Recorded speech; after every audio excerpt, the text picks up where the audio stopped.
दोस्तों आप सभी के लिए एक बहुत बड़ी अपॉर्चुनिटी लेकर आ रहे हैं दोस्तों, अपने व्यूवर्स की परेशानियों को देखते हुए, फाइनेंशियल क्राइसिस को देखते हुए दोस्तों, फ्री लीगल एड सर्विस के तहत दोस्तों बहुत छोटा सा अमाउंट रखा है, जिसे देकर आप अपने 5 सवाल हमारे व्हाट्सएप नंबर पर पूछ सकते हैं और उनका उत्तर आपको जजमेंट के साथ में प्रदान किया जाएगा। दोस्तों इसके लिए आपको करना क्या है, हमारे यूट्यूब चैनल पर जाकर अपना नाम मेंशन करना है, उसका स्क्रीनशॉट जो है वो हमारे व्हाट्सएप नंबर पर भेजना और कोई भी अपने 5 सवालों के उत्तर आप पा सकते हैं बहुत ही छोटा सा अमाउंट देकर।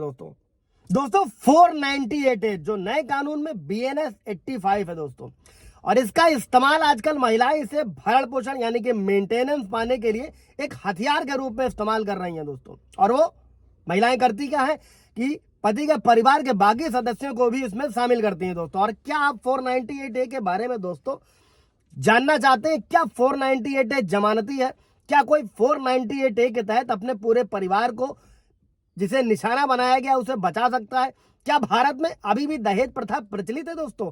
और कोई व्यक्ति दहेज प्रथा और एलिमनी में डिफरेंस क्या है? और कोई व्यक्ति 498A के तहत झूठे मामलों में खुद को और अपने परिवार को कैसे बचा सकता है? दोस्तों सुप्रीम कोर्ट के 2-3 जजमेंट्स हैं, आज डिस्कस करेंगे, उनसे हम लोग समझते हैं कि आप क्या कर सकते हैं, कैसे कर सकते हैं, कैसे बच सकते हैं। दोस्तों जय हिंद, नमस्कार, मैं एडवोकेट आशीष मिश्रा। लाइक कर दीजिएगा, शेयर कर दीजिएगा, सब्सक्राइब कर दीजिएगा ताकि इन्फॉर्मेशन के जजमेंट और लोगों को मिल सके।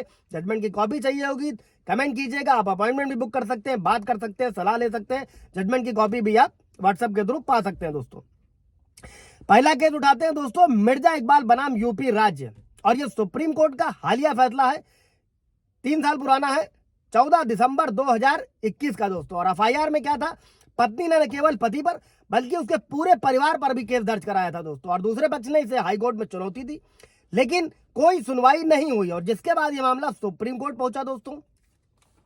और सुप्रीम कोर्ट में पहुंचने के बाद में दोस्तों सुप्रीम कोर्ट ने एक बड़ा सिद्धांत दिया है, अगर किसी मामले में पति के परिवार को पक्ष बनाया जाता है तो उनकी सीधी भागीदारी जरूरी है। साधारण शब्दों में भी समझते हैं दोस्तों, अगर सीधी भागीदारी साबित नहीं होती है तो हाईकोर्ट को क्या करना होगा, उनके खिलाफ जो FIR है उसे रद्द करनी होगी, जो पुराने कानून में CRPC की धारा 482 के तहत हाईकोर्ट का यह कर्तव्य है, और नए कानून में भारतीय नागरिक सुरक्षा संहिता की धारा 528 ये जजमेंट आपको क्लियर करता है दोस्तों। ये आप अपने केसेस में लगा सकते हैं जिसमें परिवार के बाकी नाम अगर सीधी भागीदारी नहीं है तो उनका नाम हटाया जाए। अगला जजमेंट गीता मेहरोत्रा बनाम स्टेट ऑफ यूपी, ये 2012 का मामला है दोस्तों। और इस मामले में सुप्रीम कोर्ट ने यह स्पष्ट किया था कि FIR में दर्ज हर व्यक्ति की भूमिका किस तरह से वो क्रूरता में शामिल है इसकी डिटेल्ड जो है विवरण दिया जाना चाहिए। और अगर पीड़िता सिर्फ ये डिटेल देती है कि वो मानसिक पीड़ा में शामिल थी तो कोर्ट ने कहा कि यह पर्याप्त नहीं है, और सुप्रीम कोर्ट ने उस FIR को रद्द कर दिया और कहा कि सिर्फ FIR में नाम दर्ज कर देने से यह अपराध नहीं बन जाता जब तक क्रूरता में उनकी स्पष्ट भूमिका न की जाए। दोस्तों एक और जजमेंट से समझ लेते हैं दोस्तों, रमेश बनाम तमिलनाडु राज्य, इसको नोट रखिएगा। ये तीनों जजमेंट है दोस्तों। अगर आपका कोई केस है आप अपने केसेस में लगा सकते हैं, इसका इस्तेमाल कर सकते हैं और अपना बचाव कर सकते हैं।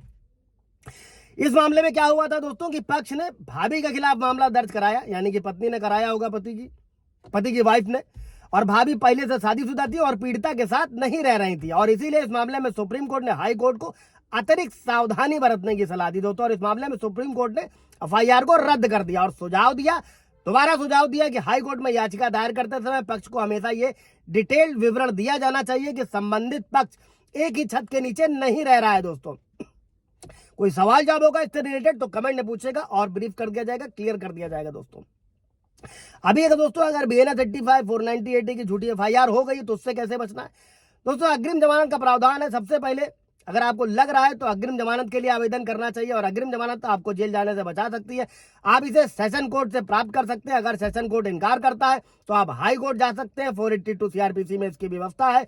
और इस धारा के अनुसार आप ये कहकर FIR को चुनौती दे सकते हैं कि मुझ पर कोई विशेष आरोप नहीं है। और अगर आप हाई कोर्ट मना कर देता है दोस्तों तो इस धारा के तहत FIR को रद्द कर दिया जाएगा। इन सभी समस्याओं से खुद को बचाने के लिए दोस्तों आपको हमेशा पति और उसके परिवार को अलग पार्टी के रूप में रखना चाहिए। अगर वे एक ही छत के नीचे नहीं रहती है तो उनके पते का प्रमाण भी दें। अगर आप इन सभी युक्तियों और कानूनों का पालन करते हैं दोस्तों तो आपका पक्का लाभ मिलने वाला है, और ये बातें आपको अपने परिवार और खुद को झूठी FIR से बचाने में पूरी तरीके से हेल्प करेंगी। दोस्तों इसी के साथ में दोस्तों कई सारे पति ऐसे हैं, सवाल रहते हैं अगर कानूनी लड़ाई लड़ने के लिए पैसे नहीं है तो डायरेक्टली आप नालसा की वेबसाइट पर जा सकते हैं, ऑनलाइन अप्लाई कर सकते हैं। इसके अलावा हर डिस्ट्रिक्ट में जिला विधिक सेवा प्राधिकरण का ऑफिस होता है दोस्तों, वहां पर जाकर अपने लिए निःशुल्क विधिक सहायता प्राप्त कर सकते हैं। महिलाओं के लिए वैसे ही निःशुल्क विधिक सहायता की व्यवस्था करी गई है नालसा द्वारा, नेशनल लीगल सर्विसेज अथॉरिटी द्वारा इसके अगर पति भी चाहे, और इसी के साथ में अभी सुप्रीम कोर्ट का भी जजमेंट है दोस्तों, हाई कोर्ट का भी है, अगर बहू परेशान कर रही है, घरेलू हिंसा का झूठा मुकदमा दर्ज कराया तो साथ भी बहू के खिलाफ घरेलू हिंसा का मुकदमा दर्ज करा सकती है अगर पीड़ित है तो। कोई सवाल जवाब होगा तो कमेंट में पूछेगा। Thank you.